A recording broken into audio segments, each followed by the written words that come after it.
अपने सबके मिथिला संस्कार पर स्वागत करै छी। कहने छलखिन हँ जे दूध किया अर्घ में दियाई छै, तऽ अपने सबके बतबै छी जे दूध किया दियाई छै। दूध दियाई छै, लड्डू दियाई छै। अर्घ में जे लोक अर्घ दै छै से जलो के अर्घ दै छै। जखन अर्घ उठैत रहै छै तखन जे जल के अर्घ लोक दै छै तऽ ओहि जल में सूर्य नारायण देखाई छथिन। तऽ वही प्रतिबिंदु देखाई छै वही जल में।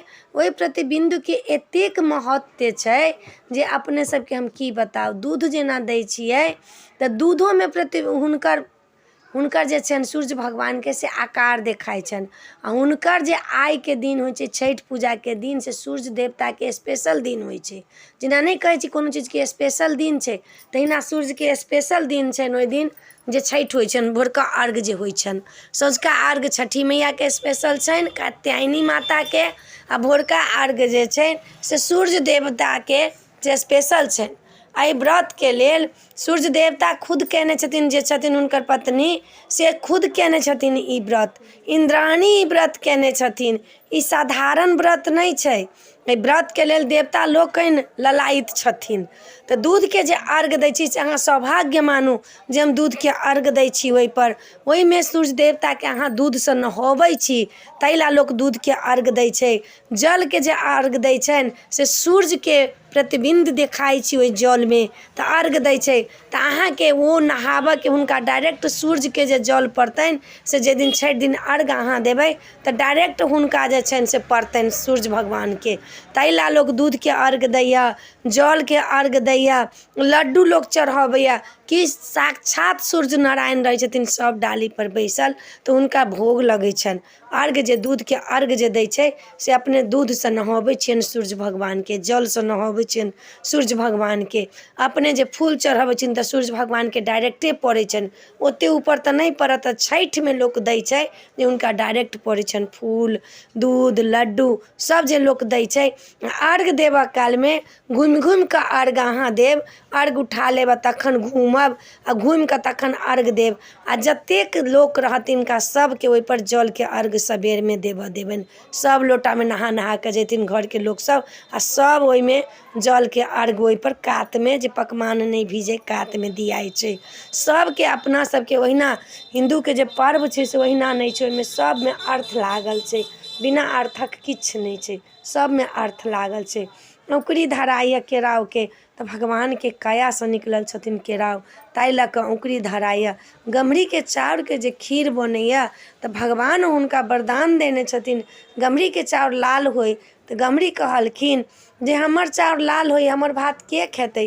कहलखिन अहाँ के चाउर के जे अक्षत पड़त छठि पूजा में, खरना के खीर बनत अहाँ के चाउर के, ताहि लऽ कऽ वरदान हुनका कृष्ण कन्हैया देने छथिन आ सूर्य देने छथिन जे लाल चाउर जे होइ छनि सूर्य के समान।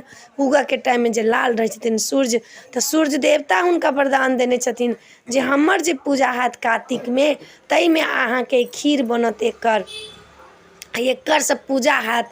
ताहि लऽ कऽ गम्हरी चाउर पड़ै छै। केराव के कहबे केलहुँ हँ अपने सबके। ई जते फल फूल जे सब पड़ैया से सब के महत्व छै। ओहिना नहीं धराइ छै कोनो चीज। आरतक पात जे अइ जे एते टटा लाल लाल पात, आरतक पात जे दै छियनि से जे छथिन से सूर्य के समान लाल छथिन ने, ताहि लऽ कऽ ओ आरतक पात धराइ छै। सूर्य के समान लाल छथिन तऽ हुनका लाल चीज बेसी पसंद छनि सूर्य देवता के, ताहि दुआरे आरतक पात धराइया। बद्धी जे छनि से सूर्य भगवान कहै छथिन ई चढ़ो जे गाला में हमरा नाम से तो धारण करिहे। छठि पूजा के बद्धी अहाँ धारण जरूर करू। एहि बद्धी के बड्ड महत्व छै।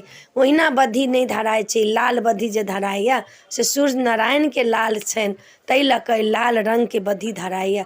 आ कन्हा ओ पहिरै छी, धारण करै छी, ताहि लऽ कऽ।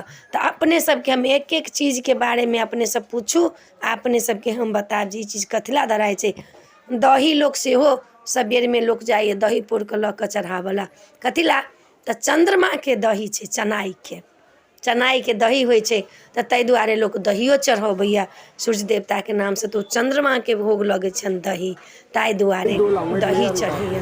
लोक के घर में जे कदीमा रहल तऽ सेहो लोक जाकर हाथ उठवा लेलक। कतला तऽ लाल छै कदीमा, तऽ भगवान के बहुत प्रिय छै सूर्य नारायण के कदीमा, ताहि लऽ कऽ लोक कदीमो लऽ जाकर हाथ उठवा दैया। जे अपना लोक के होइ छै खजरी पिरिकिया जे कहै छियनि तऽ मानता करै छथिन हुनका सूर्य नारायणके, जे खजरी पिरिकियाके लोक मानता केलक तखन हुनका अर्घ दैए खजरी पिरिकियाके। ई व्रत जे छै से अपन सबके हिन्दुस्तानमे हिन्दूके लेल ई बहुत बड़का व्रत छै। लोक देशो विदेशमे ई व्रत करैए, हिन्दुस्तानेमे नहि, अमेरिका, इंग्लैंड, जापान, नेपाल सबमे ई व्रत लोक करैए। एहि व्रतके बड्ड महत्व छै छठी मैयाके व्रतके। ई जे छथिन से इंद्राणी केने छथिन, सूर्यरानी केने छथिन, ब्रह्मा विष्णु महेश जे छथिन से एहि व्रतके लेल ललायित छथिन। आ ई व्रत अपना मृत्यु भुवनमे होइए। तऽ एहि वीडियोमे अच्छा छल। अपने सबके नीक लागत तऽ चैनल सब्सक्राइब करब, लाइक करब, कहऽके नहि बिसरब। जय मिथिला, जय माता जी।